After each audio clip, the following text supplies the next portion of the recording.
nhớ lòng đi trồng cái ti nên cha sẽ đợi nung nó của cho nên một nó lớn nó chung á và mong nhau đó điện biên lớn nó chung đi cha thì lời nhau đi cha anh này cha có các em sai nữa thì lý sĩ của chúng ta có ấy rằng là nó chung đi nó cũng cho nên một sai ý rằng là một sai thợ cơ thợ bi một chỗ thợ sống sẽ lớn nó chung đi cha thì sẽ của lọ dễ ít khó nữa để của cho nên đi sợ đời chất của cái sợ đời sau ca thì tạo được một sai rồi đi chả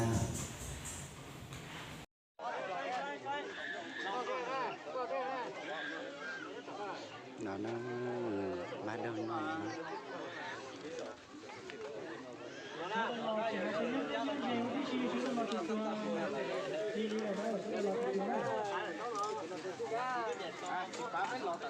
đây là Điện Biên nhé mọi người.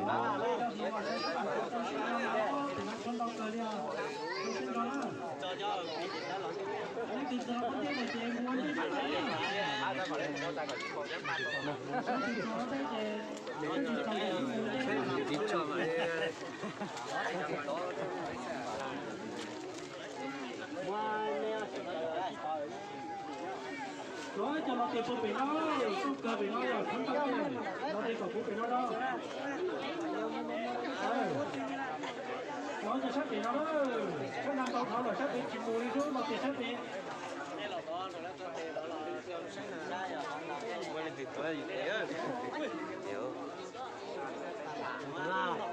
Mua lấy chị mua.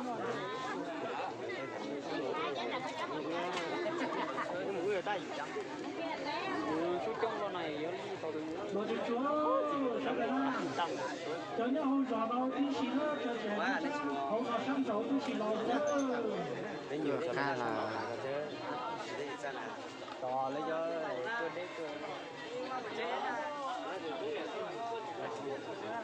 nhưng mà sát tiền đấy ba, nó phải nhớ sáng giả thế.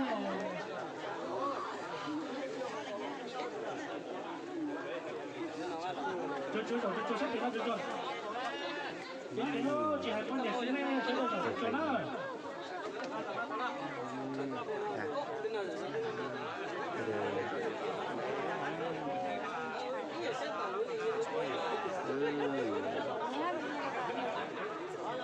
Nó cho. Chỉ tao là cái tao xin cho đó.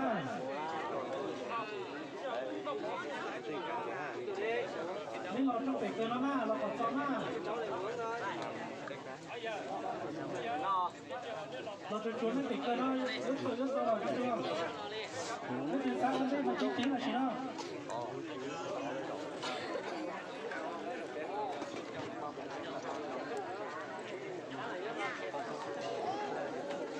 Nó lấy từ rồi cho lấy từ mua lấy từ đó. nhớ rằng tên là nhớ rằng nên giá nhớ rằng này Ý từ một sáng bể từ một sáng ra đến tàu đó.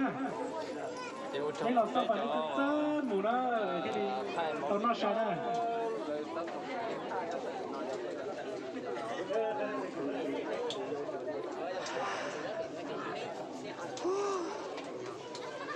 ít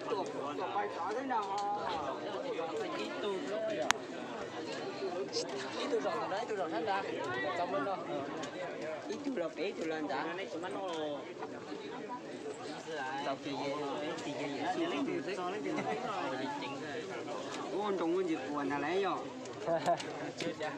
gì đó, ok. Lo rồi đấy cái nó kia là làm luôn kia là rồi nó. Giờ nó mấy phải穿gì ư? Anh này sắp đến muốn gì xin nhỏ.穿gì mấy chả cũng mà giờ cũng đi mà chỉ trả đấy có mà nhắc đến rồi có trăm một thế hả? Anh này sắp đến muốn gì nhỏ thì bao giờ. Lo cho chúa. Cái chơi nhắm tròn con nó là chúa chứ nó. Con đẹp thì mới lo cái gì mà. Bao giờ xa nó.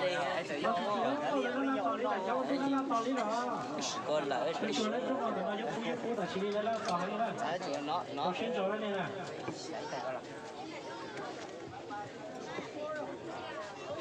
Đi đâu?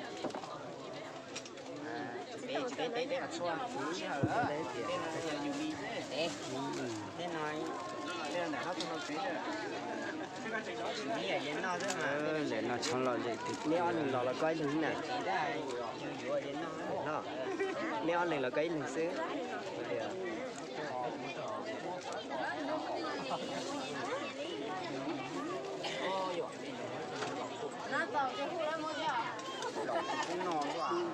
dùng lên nó phú là chè mà thoát chân là hỗ trợ đó hỗ trợ đó rồi nó phú chè mà hỗ trợ tôi cứ đi trả tay cô chạy rồi nó ra cho mình đi trả tay cô tay hết luôn sáng mới đâu có giá cho con chỉ trong cho thế thì sau chè thì anh chỉ chờ nhìn nó nhiều trong mùa đó đi ăn tàu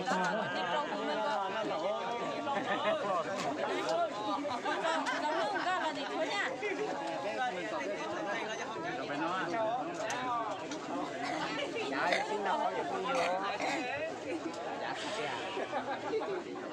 dạ dạ coi giờ trả này coi giờ trả này bây giờ lo đấy thì cái phú nó là chè hỗ trợ đó cái chè hỗ trợ là có chè phú chè hỗ trợ lúc đi còn khu bên nhỏ kia mới chỉ là số tiền tàu chạy thì trong nó còn chỗ trong một bên là trong còn bên có thấy có lo gì lo gì ok lâu hỗ trợ đó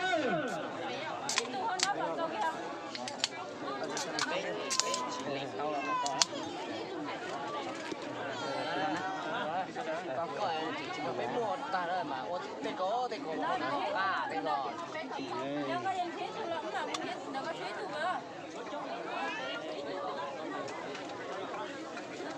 thế thì là phú là chè theo chè là hỗ trợ đó bây giờ thì hỗ trợ chủ là